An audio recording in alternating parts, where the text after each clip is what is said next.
Hello students, welcome back to Pinpoint Law Lecture and I am Gagori Bhattacharya. Today I am going to present a new topic on the introduction of administrative law. So let's begin today's video. Administrative law is quite different from any other statutory laws. According to Garner, administrative law means those rules which are recognized by the courts as law and which relate to regulate the administration of government. Administrative law particularly deals with the structure, powers, and composition of administrative authorities and also the controls of these authorities by judicial authority. Administrative law deals with the powers of the administrative authorities, the manner in which the powers are exercised, and the remedies which are available to the aggrieved persons when those persons are abused by these authorities. The nature and scope of administrative law is like a manner is that it determines the organization, powers and duties of administrative authorities.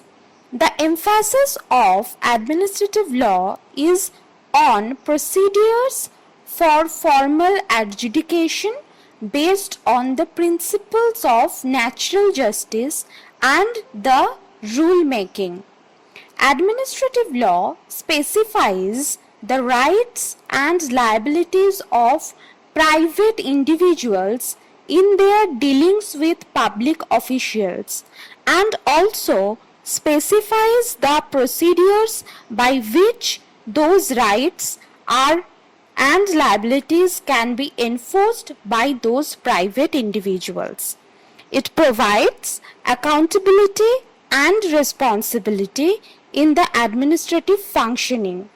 Also, there are specified laws and rules and regulations also that guide and direct the internal administration relations like hierarchy, division of labor, etc. So, in short, administrative law is totally for the functioning of administrative part of the government.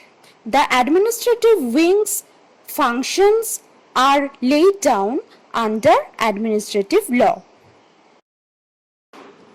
The main function of administrative law is to keep governmental powers within the limits of law and to protect private rights and individual interest. Administrative law attempts to control the powers of the government and its various agencies, and the primary object of administrative law is to control the governmental power. So, administrative law, in short, tries to make a check and balance policy within the power of administrative wings and the interest of private individuals. Sources of administrative law is mainly threefold. Firstly, it is the Constitution of India. Constitution of India is the ground norm and it is the Magna Carta of all laws in our country. So, administrative law firstly emerges its origin from the Constitution of India. Then, various statutes also help to shape the administrative law, and the main emphasis has been given to the case laws or the judgment laws when it comes to the point of administrative law. So, the judgment laws and various case laws make the administrative law more stronger in its nature. So, this is in short what is the administrative law. I will discuss more concepts of administrative law in my new videos. But if you like this video for now, then like it, share it and comment if you want to tell me any feedback regarding this video. And you can also tell me if you want any more topic to make me a video. Thank you so much for watching and have a good day.